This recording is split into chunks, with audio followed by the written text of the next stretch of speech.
അല്ല, ഞാൻ തുറന്ന് പറയാണ്. എനിക്ക് ആ കാര്യത്തിൽ ആരും പേടിയൊന്നുമില്ല. പേടിയുള്ളവര് പറയണ്ട. ഈ സമുദായം ഇവിടുന്നൊക്കെ രക്ഷപ്പെടാത്ത കാലത്തോളം ഒരു പുരോഗതി ഉണ്ടാവില്ല. മരിച്ചുപോയി മണ്ണടിഞ്ഞ നല്ല മനുഷ്യന്മാരുടെ കബറുകളിൽ ചെയ്തു കൂട്ടുന്ന തോന്നിയാസം ഉണ്ടല്ല, തോന്നിയാസം. അതിനേക്കാളും വലിയ തോന്നിയാസം ഈ ലോകത്ത് എവിടെയും വേറെ നടക്കാനില്ല. അപ്പൊ അതിന്റെ സീസണാണ്. നേർച്ചാന്നൊക്കെ പേരിട്ടിട്ട് നടക്കുന്ന തോന്നിയാസം. പുതിയങ്ങാടി നേർച്ചക്ക് കൂടി ആണുങ്ങളെക്കാൾ കൂടുതൽ പെണ്ണുങ്ങളായിരുന്നത്രേ. എനിക്ക് അത്ഭുതമില്ല. എനിക്കതിൽ അത്ഭുതമില്ല. ഞാൻ എന്നോട് പറഞ്ഞ സുഹൃത്തിനോട് പറഞ്ഞു, അത് എനിക്ക് ഉറപ്പാണ്. കാരണം മാപ്പിള പെണ്ണുങ്ങളുടെ സ്വഭാവം അതാണ്. ഇവർക്ക് എങ്ങനെങ്കിലും പുറത്തിറങ്ങിയിട്ടൊന്ന് വിലസണം, അതിനുള്ള അവസരമാണ്. പക്ഷെ ആന ചവിട്ടി മരിച്ചു എന്ന് കേട്ടപ്പോ സംഗതി കുറച്ച് കഠിനായിപ്പോയി. എന്നാ അതിനെങ്കിലും പാഠം പഠിക്കോ? ഒരു പാഠം പഠിക്കൂല. കൊല്ലം 18 ആനയാണെങ്കിൽ അടുത്ത കൊല്ലം 38 ആന ഉണ്ടാവും. പക്ഷെ ഇതിലൊക്കെ എതിരെ ചെറുപ്പക്കാർ ചിന്തിക്കണം. അതിനാ ഇതുപോലുള്ള നാനാ പ്രദേശത്ത് നിന്ന് ആളുകൂടിയ സദസ്സിൽ ഞാൻ അത് പറയണത്. യുവാക്കളെ, നിങ്ങൾ വിചാരിച്ചാൽ അതൊക്കെ അവസാനിപ്പിക്കാൻ കഴിയും.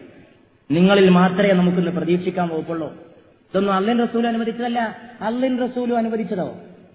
കിതാബ് ഓതണോ, ഇസ്ലാം ദീൻ പഠിക്കണോ? ഭൂമിക്ക് കീഴ്പ്പെട്ട ഏത് മനുഷ്യനെ അറിയാത്തത് അള്ളാഹുവിന്റെ റസൂൽ നിരോധിച്ച കാര്യമാണ്. ഇന്ന് ഈ നടക്കുന്ന ഈ പൂര ഉത്സവങ്ങളിൽ, നേർച്ചാന്ന് പേരിട്ട് നടത്തുന്ന ഈ ഉത്സവങ്ങളിൽ ഞാൻ പറയണത് റസൂല് ഹറാമാക്കിയതൊക്കെ അന്ന് രാത്രി നിങ്ങൾക്ക് അവിടെ കിട്ടുന്നു. ബാക്കി ഞാൻ പറഞ്ഞില്ല. ഞങ്ങളൊക്കെ ബുദ്ധിയുള്ളവരെ ഞങ്ങൾ ചിന്തിച്ചോളൂ. അള്ളാഹുവിന്റെ റസൂൽ എന്തൊക്കെ നിങ്ങൾക്ക് വേണ്ടാന്ന് പറഞ്ഞിട്ടുണ്ടോ അത് മുഴുവൻ അന്ന് രാത്രി ആ നേർച്ച മൈതാനിയിൽ നിങ്ങൾക്ക് കിട്ടും. ഖബർ സിയാറത്തിന് അനുവദിച്ചത് പരലോക ചിന്ത ഉണ്ടാക്കാൻ വേണ്ടിയാണ്. അവിടെ പോയിട്ട് ബാൻഡ് മുട്ടിയിട്ട് തോന്നിയാസം കാണിക്കാനല്ല. അള്ളാഹുവിൻ റസൂലും പഠിപ്പിച്ചിട്ടില്ല.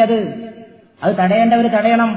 കൗമ പോണ വഴിക്ക് കൗമിനെ തെളിക്കരുത്. കൗമിന് പറഞ്ഞു കൊടുക്കേണ്ടവർ പറഞ്ഞു കൊടുക്കണം. പറഞ്ഞു കൊടുക്കേണ്ടവർ പറഞ്ഞു കൊടുക്കാതിരുന്നാൽ അവരും നാളെ അള്ളാഹുവിന്റെ മുമ്പാകെ കയ്യും കെട്ടി ഉത്തരം പറയേണ്ടി വരും എന്ന് പരിശുദ്ധ ഇസ്ലാം നമ്മെ പഠിപ്പിക്കുന്നു.